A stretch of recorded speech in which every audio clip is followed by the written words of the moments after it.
Start. Hi friends, ఇదిగోండి చేపలు కడుగుతాను.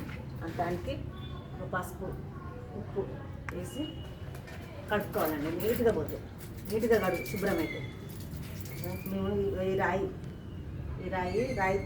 మీద దాన్ని రుద్దుకోవాలి. బరుసు రాయి మీద రుద్దుకోవాలి. చాలా బాగుంటుంది. ఇందులో నల్లగా ఉంటాయి కదండి, నిమ్మకాయ రసం పెట్టుకుంటే చాలా శుభ్రంగా క్లీన్ అవుతుంది.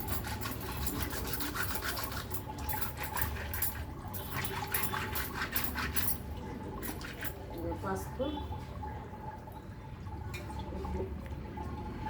ఉప్పు కూడా వేసుకోవాలి. వేసి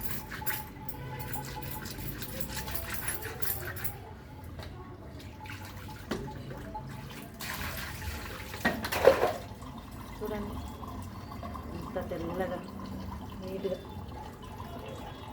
చాలా బాగా నీట్గా శుభ్రంగా ఉంటాయి. ఇలాంటివన్నీ తీసేసుకోవాలి.